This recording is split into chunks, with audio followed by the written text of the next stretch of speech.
Para to sa'yo, Libra. Silipin natin ang inyong pag-ibig. Okay, sa mga Libra. Para sa mga Libra ito, June 16, 2025. Silipin natin ang inyong buhay, pag-ibig o love life. Message sa'yo ng yung person, Libra.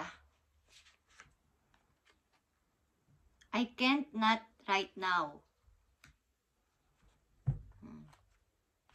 Hindi pa siya sigurado. Sa ngayon, kung ano man ang iniisip niyo, ano man ang inyong pinag-usapan is hindi pa siya pwede sa ngayon. At ano pa? I need space, okay? Kailangan niya daw ng space. Bigyan mo siya ng space muna, Libra. Kung ano man tong inyong pinag-uusapan o sitwasyon is kailangan niya daw ng space o vice versa, Libra. Tingnan natin. May isa pang message for you. Galing sa yung person. Okay? Lahat ito ay hindi pa pwede.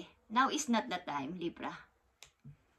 Hindi pa daw ngayon ang tamang time. I wish we could be together but it's complicated. Okay? Komplikado ang inyong relasyon. Complicated ba, Libra? Kaninong tao ba kayo nadidilig o nai-involve? Bakit hindi pa siya pwede sa ngayon at kailangan niya pa ng espasyo o space sa buhay niya? Kailangan niya pa siguro makapag-isip-isip at merong ma-prepare muna. Ano ba tong relasyon meron kayo ng tao na to? Bakit? Kailangan niya pa ng mapakaraming oras at komplikado daw ang inyong relasyon. Message para sa iyo, Libra, at ito ay para sa inyong pag-ibig. Silipin natin. Ngayong araw na to, June 16, 2025. Deception. Ay guys, third party. Someone is wearing a mask in this relationship.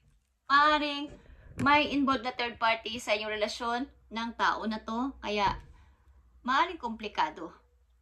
Maaaring siya may asawa o may asawa ka. Depende sa inyong sitwasyon, Libra, na nandito sa reading. Is komplikado ang inyong relasyon dalawa sapagkat ang isa sa inyo ay hindi pa pwede. Gusto niya magsama kayo but hindi pa ngayon. Komplikado pa daw. Libra? Something na may third party, may umaabalang ibang tao sa inyong pagsasama o sa inyong relasyon, Libra. At isa pang message po you. Andito naman ang unconditional love. The love between you and your person is eternal. Nothing is no one can take it away from you. Maaring mahal na mahal mo ang tao na to at sinasabi mo na wala namang makakapaghiwalay sa ating dalawa. Kaya lang, komplikado. Komplikado nga lang ang inyong relasyon ng tao na to. Okay? Maaring, hindi pa ngayon yung tamang oras o na kayo ay magsama sa isang bubong o mag-date o something, magkita. Maaring hindi pa ngayon sapagkat komplikado. Maaring may inaasikaso pa siyang mahalagang bagay na dapat ay clear muna bago kayo magsama. Okay, but kayo ay nagmamahalan, maybe? Libra, tingnan natin ang message for you. Sa sitwasyon na to, at payo sa'yo, tingnan natin ito mamaya, guys. Yeah. Kailangan ninyong maging matapang dito sa relasyon ninyo kung kayo ay para sa isa't isa at mahal nyo ang isa't isa. Kailangan nyo itong ipaglaban, guys. At kung nararamdaman mo naman na parang may mali, is ikaw na yung dapat na umiksit dito kung may third party, may asawa siya. Okay? Gawin mo ang nararapat. Kung ayaw mo ng gulo, ayaw mong masangkot sa ganitong klaseng relasyon, is gawin mo ang kaya mong gawin na alam mong tama. Libra, ito ang payo sa'yo. Tingnan natin ang message pa po yun. Silipin natin ang yung message pa para sa iyong sarili to. Libra? Andito ang raindrops. Take a chance on them. Okay, guys? Maaaring may nagtaksil sa iyong friend. Hindi ko alam kung nagkagusto ito sa iyong kinakasama or asawa or kasintahan. But, maaaring meron kayong hindi pagkakaintindihan ng iyong kaibigan. Guys.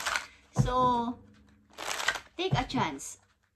Maaaring gusto niyo humingi ng sorry sa ginawa niya sa'yo, Libra. Ito man ay kaibigan mo or naging kasintahan mo, but humihingi siya sa'yo ng sorry o something. Second chance. Okay, Libra, tingnan natin ang yung maaari ditong kahinat na ng pag-ibig na to, guys. At kung ano talaga ang sitwasyon ninyong dalawa ng tao na to. Tingnan natin. I need 3 messages lang dito para sa'yo, Libra. Sa yung pag-ibig na to. Knight of Pentacles. Someone is planning. Okay? Maaaring paglipat din ng work. Paglipat ng work ito, planning ng isang taong lumipat ng trabaho. Guys, maaaring place na pagtatrabahuhan. Tingnan natin.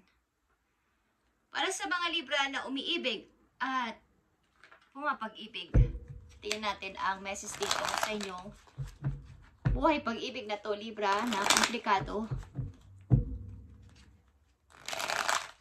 June 16, 2025, para sa mga Libra ito na pumapag-ibig o nasa pag-ibig. Kayo ay matiisin na person, guys. Bagamat kayo ay nasasaktan at sinasaktan, sapagkat may third party talaga dito, guys, kayo ay matiisin at may unconditional love talaga dito na titiisin ko to. But kailangan nyo siguro dapat magsakripisyo na talagang lumaya na dito. Kaya lang ay pinaglalaban nyo ang pag-ibig na to, guys. Tingnan natin ang unang message for you. Queen of Pentacles, guys, is here. This is you ba, Libra? Dahil ito din ay earth sign. Okay? Maayos naman ang iyong trabaho. Maayos ka din sa pananalapi at tama lang. Nandito ka sa time na di ko alam kung kayo ay mag-isa sa buhay, walang asawa, at meron nga kayong pag-ibig. Kaya lang ay komplikado. Hindi pa kayo pwede magsama. Humihingi siya ng space. O maaaring ikaw, humihingi ka pa ng konting space para makapag-isip-isip. Okay, Libra? At nandito ang Page of Wands and the Emperor. Guys? Meron ditong tao na talagang kayo ay nag-iisipan sa isa't isa. Guys, andito ang katulad din yung earth sign, Capricorn.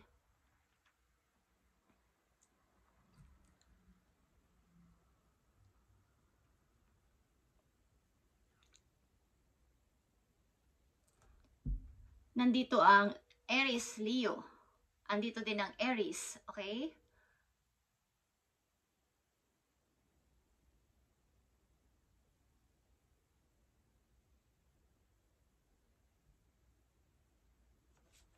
Di ko alam kung kayo ay magkalayo ng taon to sapagkat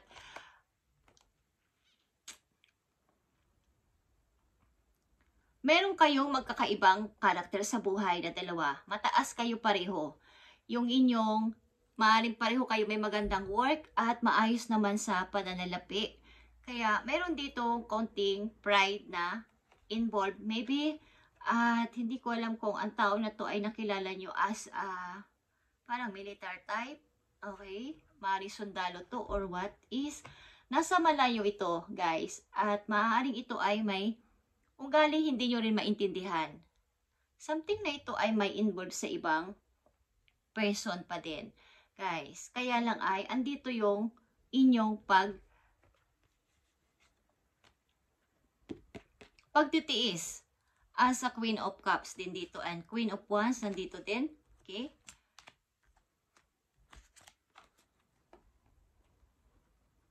Meron ditong iba't ibang karakter na mga Libra as a mother, as bilang isang leader, at as bilang isang down-to-earth na person. Ang inyong karakter ay iba't iba nyong, kumbaga may iba't iba kayong ginagampanang karakter sa inyong buhay. Lalo na sa trabaho, kayo ay maayos sa pagtatrabaho at ginagawa nyo lahat. Sa pagiging ina din ay ganito. Sa pagiging matulungin din ay ganito. Kaya lang may isang tao dito na parang gustong-gusto nyo naman, kaya lang komplikado ang inyong relasyon ng tao na to. Guys, may mga competition dito at ipinaglalaban nyo maybe ang tao na to sa iba. Okay. Maaring may mga naiinggit sa inyong relasyon, Libra, ng person na to at ayaw kanilang maging, kumbaga ayaw nilang ikaw yung nandoon. Maraming may nagagalit sa iyo dito.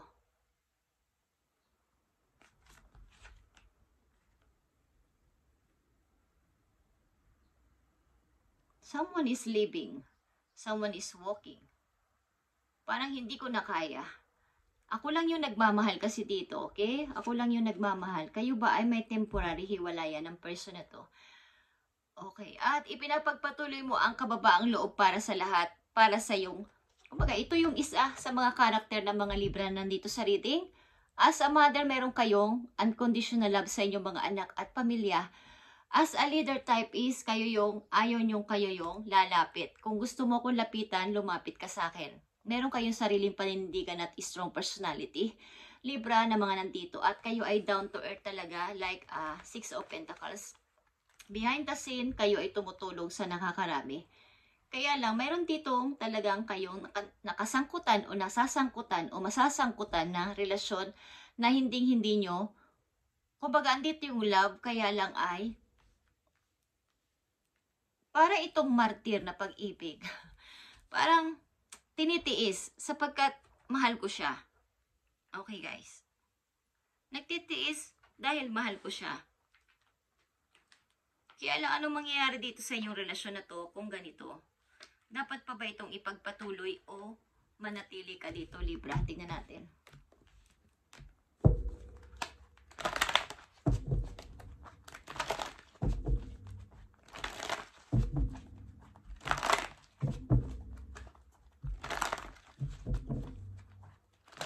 Message for Libra, ano pa ba ang dapat nilang gawin dito at ano ang dapat nilang isipin pa sa relasyon na to na kanyang kinakasangkutan o nasasangkutan sa mga Libra. Ano ba ang dapat nilang gawin o isipin dito o planuhin something. Sa mga Libra na nandito sa reading is kayo ay na uugnay o nai-involve sa isang komplikadong relasyon. Okay.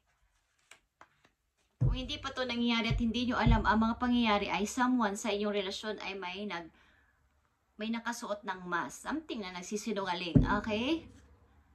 Yeah, guys. Tingnan natin. Nandito ang Ace of Swords. Kailangan mong malaman ang katotohanan, Libra.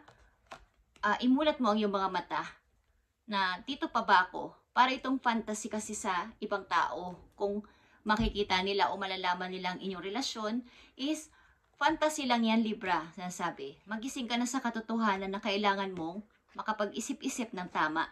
Magkaroon ka ng clarity, parang clarity na hindi yan yung taong para sa'yo dahil masyadong komplikado. Okay? Nakikita nyo ang 8 of Cups. Meron ditong dalawang 8 of Cups, guys, sa totoo lang. Pagmamahal ng isang tao na siya lang ang nagmamahal o nagbibigay ng effort sa tao na yon.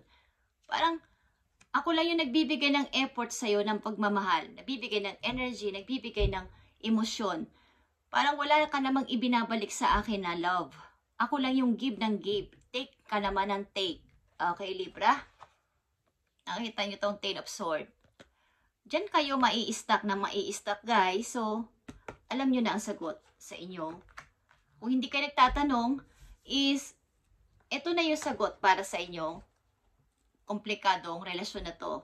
Kailangan nyo nang palayain ang sarili dito. Free yourself dito, guys, para hindi na kayo dito malugmok o malugmok sa mga susunod na araw o buwan, guys. Is, tama na tong komplikadong relasyon na to. Meron pa kayong makikilalang ibang tao, ibang lalaki, ibang babae na hindi kayo kukontrolin. Walang komplikadong ganitong klaseng mga third party. At huwag kayong manatili dito sa fantasy. Okay, guys? Kailangan yung mamili na. Marami nagagalit sa inyo, guys. Kailangan yung depensahan ang iyong sarili. Yeah. Ang ilan din sa inyo ay nakakasal o ikakasal. sa taong young or old sa inyo, aliman dyan, guys. At meron ditong konting controlling na mangyayari. But, depende sa inyo how to handle sa situation na inyong papasukin, Libra. But, andito ang sagot sa inyo na dapat ninyong malaman. Andito ang panda. Boundaries. Kailangan nyo ng boundaries sa tao na to. Ibalagyan nyo ng boundaries ang inyong sarili sa person na to. Depend or parang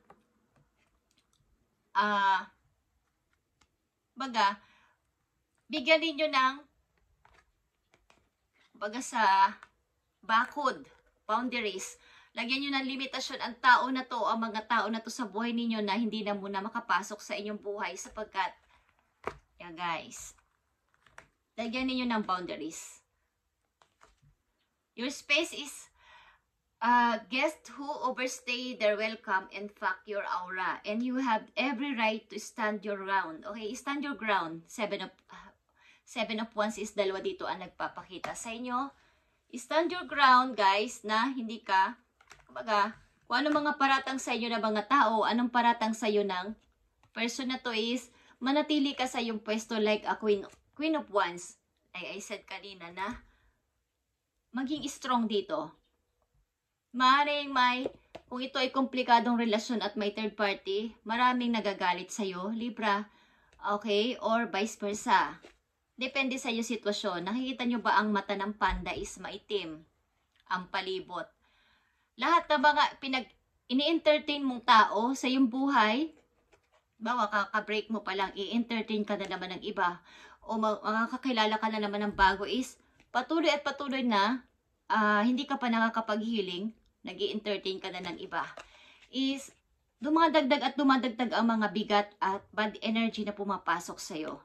Kailangan ay pag nag-break ang isang tao, kailangan nyo muna maglinis, tanggalin ang mga bad energy na pumasok sa inyo nung kayo pa.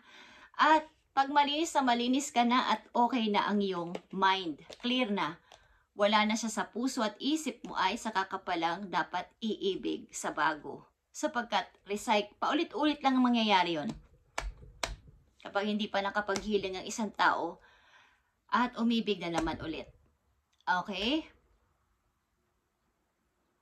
You needs to important. You must nurture your soul with the same gentle love and support you offer to others. At huwag ka ding, ikaw kasi ay down to earth like I said, behind the scene. Kayo ay tulong ng tulong at give ng give. Kahit sa pag-ibig sa tao o sa kahit kamag-anak ninyo, kayo ay panay ang give. Okay? Bigyan nyo din ng limitasyon ang paglapit at paghingi sa inyo ng help ng maraming tao. Bukod dito sa pag-ibig na to, hindi ko alam kung kayo nagpapahiram ng money sa inyong kasintahan, sa inyong mga magulang. Kung mga magulang nyo naman is andyan pa at sila yung mag-isa na lang sa buhay is okay na naman tumulong sa kanila. Pero yung kasama na ang buong mga kamag-anak at lahat din yung mga relatives at hingi sila ng hingi sa inyo ay kayo naman ang puspusan sa pagtatrabaho ay maling-mali na yun, guys. Libra, tingnan ninyo ang mata ng panda at hinang-hina na siya sa kanyang paglalakad. Bigyan ninyo ng boundaries ang mga taong lumalapit sa inyo ng bigla-biglaan na lang.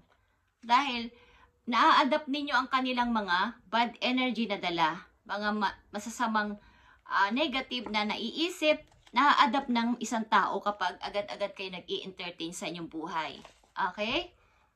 So, kailangan mo palakasin ang iyong sarili. At maging mabait sa iyong sarili.